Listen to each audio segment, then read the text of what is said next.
tomando en consideración que la semana anterior la Corte Suprema analizó el proyecto el 24.551, perdón, 24.515, que es atinente a exceptuar de la regla fiscal al Poder Judicial. Entonces nos surgió la duda a nivel general, cómo lo ha visto, digamos, el tema de las excepciones, la Contraloría, si manejan la información de cuántas instituciones han sido exceptuadas y qué impactos podría tener esto en cuanto a lo que es la aplicación, si se estaría desvirtuando un poco el fin principal de la regla fiscal. Efectivamente, ¿verdad? Como usted lo indica, la idea de tener una regla fiscal en el país era muy importante para efectos del retorno a la sostenibilidad, ¿verdad? De poder brindarle más y mejores bienes y servicios públicos de calidad a las personas. No obstante, como usted indica, se han presentado múltiples iniciativas y de proyectos de ley que se han materializado ya. Los artículos tienen incisos y ya vamos por el inciso Y. O sea, prácticamente todo el abecedario de excepciones a la regla fiscal. Nosotros contabilizamos el año pasado, para el 2023, que en el gobierno de la República ya el 15% del gasto corriente y del gasto total estaría exceptuado, y en el caso de las instituciones del sector descentralizado a 2023, prácticamente solo 7 no estaban sujetas a ninguna excepción. Entonces, efectivamente, esta es como una desvirtuación del mecanismo, ¿verdad?, de la regla, que también ha generado costos con respecto a la verificación de su cumplimiento, ¿verdad? Porque se hace muy, muy complejo, ¿verdad? Aunado que también en el diseño de algunas de estas excepciones sucede que se incorporan, por ejemplo, variables por el lado del ingreso. Entonces, siendo la regla una regla de gasto. Entonces, coincidimos en que el país requiere de repensar un nuevo mecanismo. De hecho, inclusive la Asamblea Legislativa solicitó a la Contraloría y al Ministerio de Hacienda, en el dictamen de la liquidación del presupuesto de la República, proponer hacer una nueva propuesta de regla, porque tener tantas excepciones y los costos que esto genera en materia de cálculo, además de que, digamos, afecta lo que es el fin último de la regla, ¿verdad?, que es lograr la sostenibilidad, requiere, digamos, un repensamiento de cuál es el mecanismo con el que este país, digamos, se podría comprometer en el retorno a la sostenibilidad. ¿Y ese repensamiento en qué sentido podría ir, doña Yulisa? Bueno, todavía las sesiones técnicas no han iniciado, ¿verdad? A nivel del país, tal vez acotar que desde la Constitución Política y desde la Ley 8131 en su artículo 6 hay digamos, una regla de oro, ¿verdad? Que los gastos corrientes no pueden superar los ingresos corrientes, la regla como del equilibrio presupuestario, pero el país nunca la ha cumplido, ¿verdad?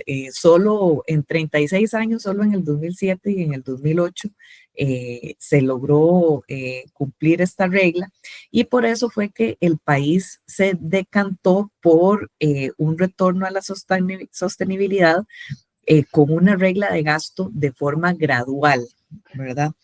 Pero al no ser esto posible, habrá que explorar otros tipos de reglas, ¿verdad? A nivel internacional hay países que tienen reglas en el tema de la deuda, o reglas en el tema del resultado financiero, ¿verdad? O reglas por el lado del ingreso. Y entonces, todo esto tendrá que considerarse en las discusiones a nivel técnico, que también tienen que analizar que la regla fue planteada para el sector público no financiero, es decir, no solo el gobierno de la República, sino también para el sector descentralizado.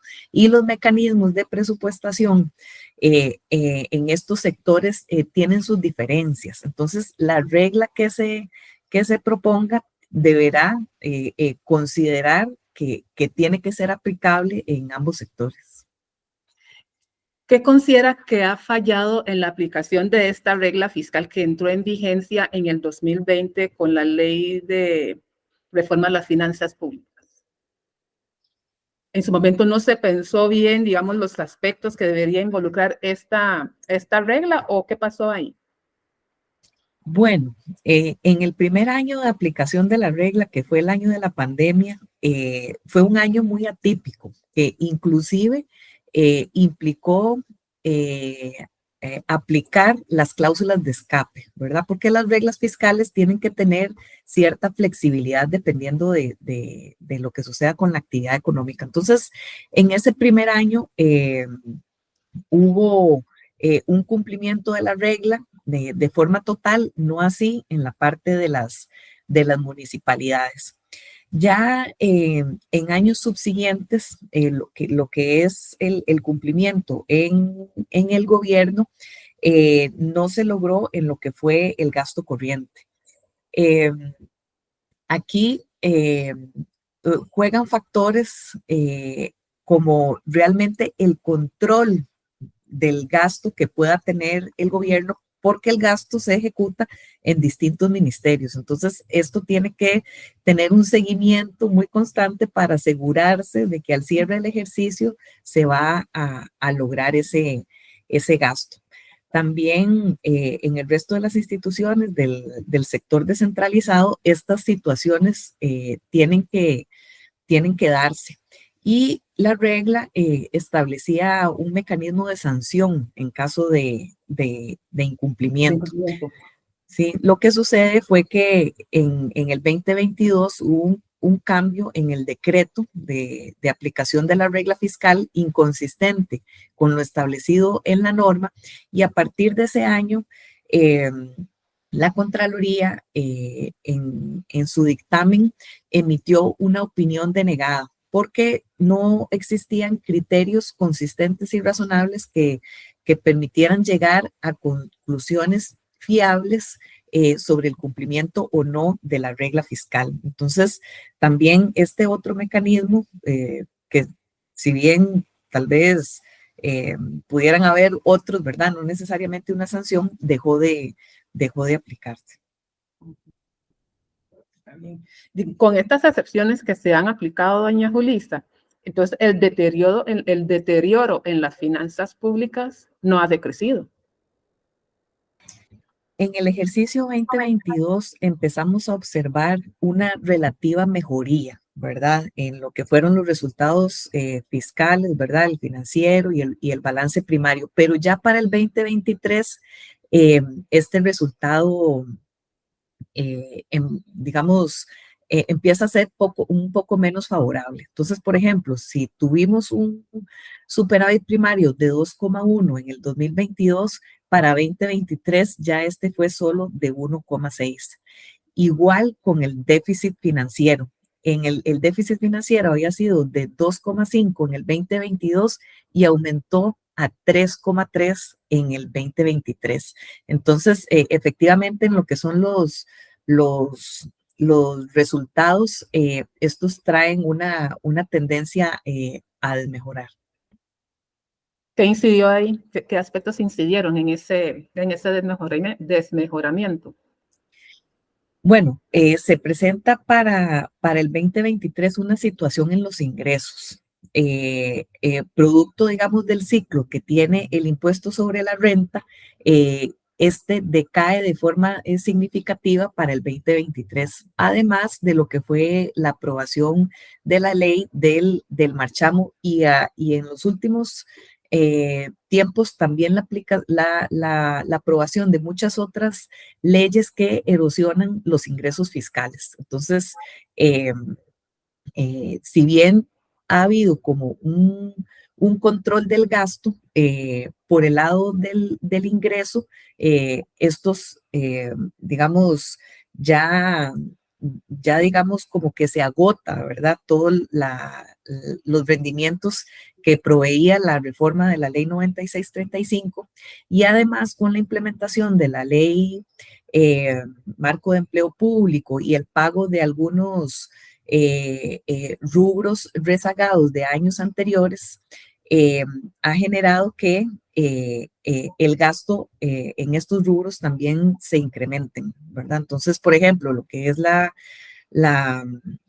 el establecimiento de los salarios globales, estos son ligeramente superiores, ¿verdad? Y si bien el cambio, digamos, o la rotación de las personas no es, eh, digamos, como total, ¿verdad? Sí se empieza a ver como un incremento en lo que es el gasto en remuneraciones. Entonces, esto es lo que está generando que los resultados fiscales desmejoren.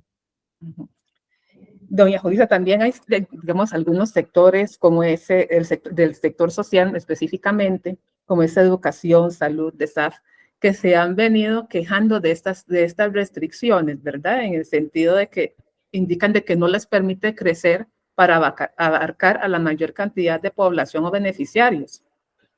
¿Cómo podría la reforma fiscal venir a ser un match en este tipo de sectores, por ejemplo? Sí, precisamente esa era la idea de la regla fiscal. Lograr que el peso de los intereses dejen de estrujar el resto de ese gasto, ¿verdad? Si la deuda crece, ¿verdad?